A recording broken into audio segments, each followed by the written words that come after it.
Happy Pi Day, students! Welcome to Pi Day 2020. We're going to take some time to talk a little bit about this special number that we call pi and why this day is so special. This is my friend here, the pirate. Get it? Get it? Haha, yes. All right. Well, we're going to get started with some more nerdy math jokes to lighten the mood. And if you don't get it, it's all right. You're just not nerdy enough. So, one of my favorite ones is this.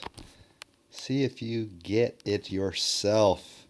If you do, it says, I ate some pie and it was delicious.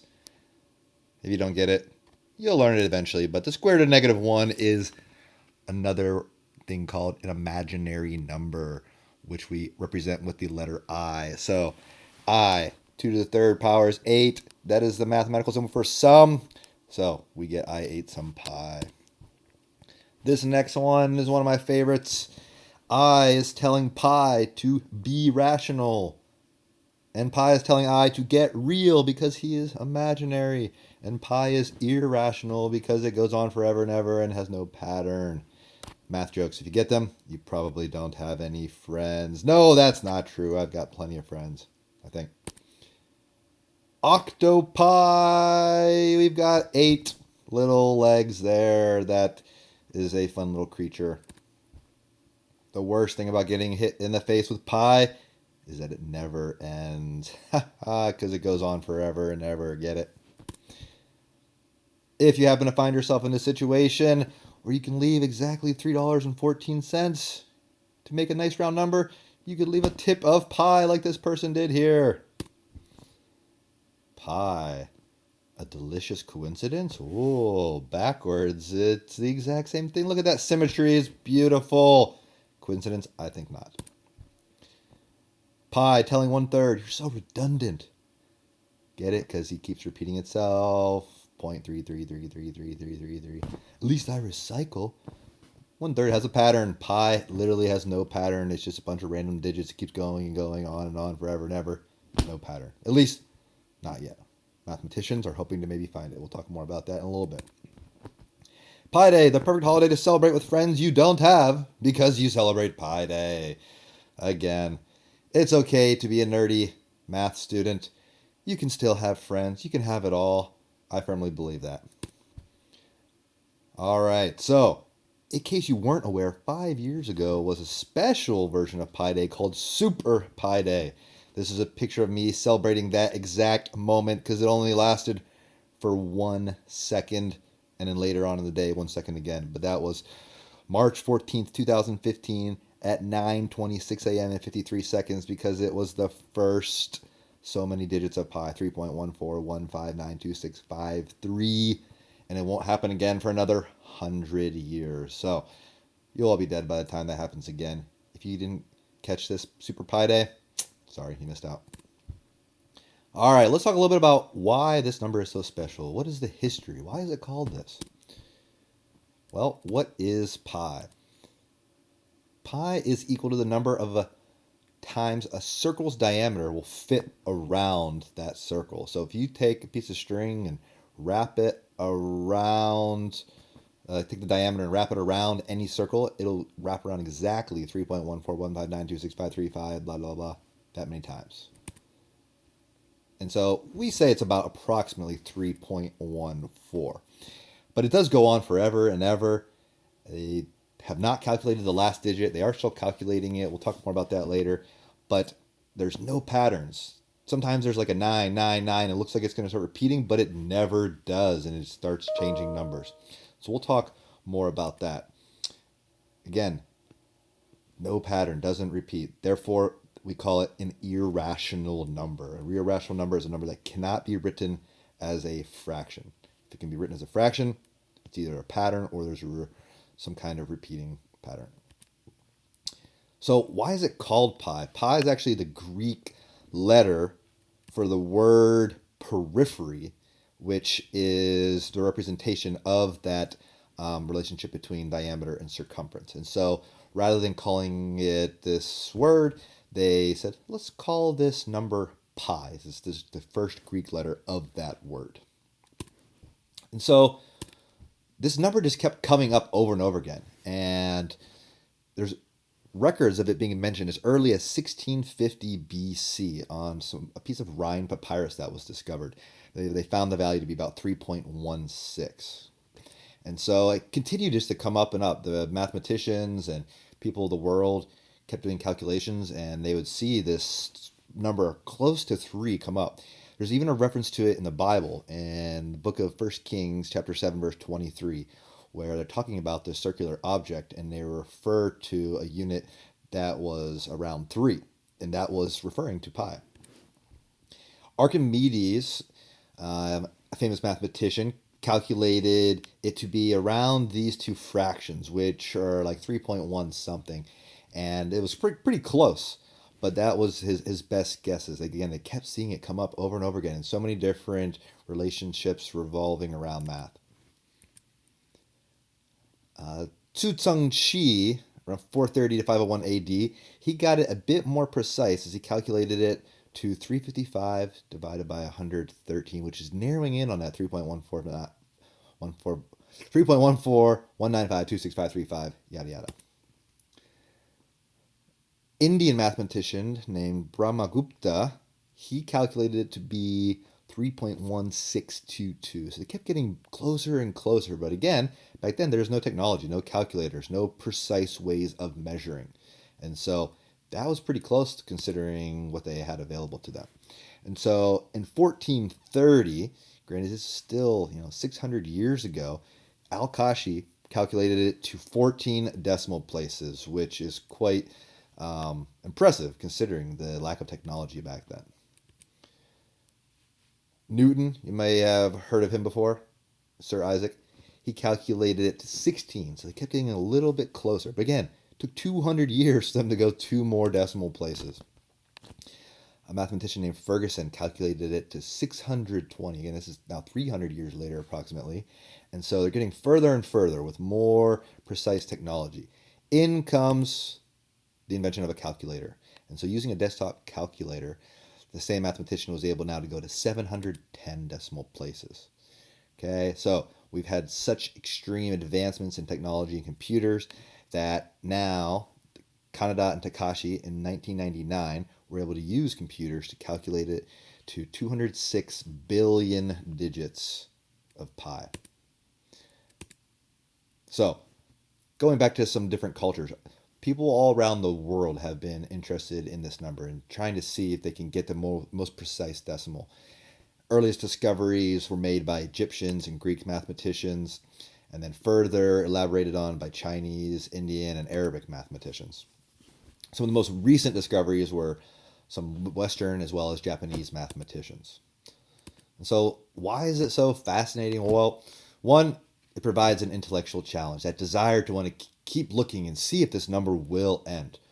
Most numbers do at some point end, but this is just one of those numbers that just keeps on going and going and doesn't stop, and it has not appeared to do so. But who knows? It might actually do so. Not many numbers like this exist. There are a few others we've talked about in math class before. The number E, right, or phi. Those are some other examples, but there's not a whole lot of those around. And so because they continue to dig deeper into this number, it's led to other important discoveries in modern math related to pi and the many formulas that it is used in. And so some of the things that it can be used to do is it can be calculated using various sequences of rational numbers to get this irrational number. And I'll show you some of these here in a minute. And so it's also led to huge developments in computer technology with the desire to want to be able to calculate more. They're currently the largest supercomputer in the world, just doesn't have enough data storage to be able to hold all the digits. So in order to be able to find more, they have to increase the computer storage. We went from computers being megabytes to gigabytes and now terabytes. And so this desire to want to keep looking for more of the digits has pushed computer storage to get bigger and bigger. So like I said, there's so many formulas or formulae, depending on where you're from, that pi is used in. Take a look at some. So geometry is one of the biggest areas where you see some of your common formula circumference, area, volume, surface area, especially related to circles and spheres. But some of these physics equations that get very complex also use this pi. And again, that's why it's so special, because it kept coming up and mathematicians kept seeing this relationship of this number that was around 3.14. And so here are some of the sequences that you can use to calculate pi, again, using rational numbers to get this irrational number. And so some other fun facts of pi. Many people take the challenge of memorizing digits of pi. Again, just pure personal challenge. And so a guy by the name of Rajveer Meena from India, about 5 years ago, set a new record for 70,000 digits. Before that, there was a Chinese graduate student who has around 64,000. And so it takes him over 1 day of quoting these numbers just to be able to say that many digits. So that's a pretty amazing accomplishment. In March 2013, Ed Carroll had calculated it to 8 quadrillion digits. And that, to my knowledge, is the latest known attempt of where they're at. And so they're continuing to look for more and more digits of pi. And so pi, again, like I said, is useful in physics, cryptography, and data mining. So one of the biggest things that they could use this number for is if they were to continue to calculate more and more digits. They could use it to enhance security and use it in cryptography to be able to set passwords. And think about it, if you could assign a password to make it that long so that each of your letters of your password are assigned to this one of the digits of pi, it's going to make it that much harder for a hacker to be able to break into it. And so, like I said, there's cryptographers and data mining companies are willing to pay huge amounts of money for anybody who can calculate the next digit of pi. And so there's are people out there who are currently doing that. Some more fun facts. MIT, one of the top schools for math, Massachusetts Institute of Technology, they have a nerdy little tradition where they announce their college acceptances every year at 2 pi p.m. So 6:28 on Pi Day. And so this coming up Saturday, Pi Day, at 6:28, there will be a lot of students checking their email, and they will either have their heart broken or be celebrating for joy. Maybe you someday will be checking your email at 6:28 p.m. on Pi Day. Albert Einstein, one of the most famous scientists, mathematicians. His birthday happens to be on Pi Day. Pretty cool. My favorite athlete, Steph Curry, his birthday is on Pi Day. A few years ago, he released a special Pi Day version of his new shoe where at the bottom of it had the first 100 digits of pi on it. I thought that was really cool, being a lover of Steph Curry, basketball, and math. And our very own teacher, Dr. T's birthday is on Pi Day. Coincidence? I think not. So some pretty cool things happen on Pi Day.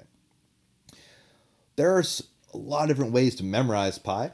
One thing that I've always found cool is the thing called a poem. So those who maybe are like, oh, I don't really like math, but maybe you like words and poetry and language arts.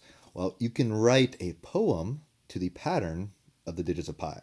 And so the way it works is the first word is a 3-letter word, and then a 1-letter word, then a 4-letter word, then a 1-letter word, then a 5-letter word, then a 9-letter word, following that pattern of 3.14159265335. That's about how far I went. So this is a poem that I wrote today. Yes, I want a creamy chocolate. It tastes great and yummy. Oh, such a beautiful way. And so let's say you wanted to quote the first 10 digits of pi. You could say that poem in your head and then count how many letters were in each word. You want to try to write a poem? Go for it. See if you can come up with something cool and creative. So one of the things that I always have my students do on Pi Day is to write a song parody about pi math, or a rap song about pi math. You could write your own original one, or take the lyrics and sound from a popular song and then change those lyrics to make your own little parody. There's so many amazing ones on the internet that have been popular in the last so many years. There's one that people have done over and over. There's a song called Friday by Rebecca Black that happens to rhyme obviously with Pi Day, that many people have spoofed. One of my favorites is a parody of Eminem's song Lose Yourself. where there's like a pi rap battle where they're trying to recite the digits of the number of pi. So I highly recommend that you check out this. This is a really good one, creative one that a student did. That each page he tears off, but it's to the tune of Thrift Shop, which is really good. It's a Macklemore song. Again, a lot more Rebecca Black ones. This is a really cool one about what pi sounds like, where somebody signed each number to a note and then played it out on a bunch of different instruments and put it together, and it's really, really beautiful song, actually. Again, there's a whole bunch more. Mathematical Pi, this is a pretty famous one that was done 9 years ago. 962,000 views. To check out some of these Pi Day parodies. And my challenge to you would be to write your own parody. See if you can put it up on YouTube. Maybe get a couple hits. Maybe you become the next Pi Day parody sensation, and people will be showing your song in math classes around the world on this special day. So, hope you enjoyed this little bit about Pi Day. Go research some more about what makes pi so special. You're going to continue to see this number for the rest of your mathematical days, and it's going to continue to come up in pop culture and in the world around us because, like I said, pi is literally everywhere. So go enjoy a piece of pie on this beautiful day. Happy Pi Day, everyone.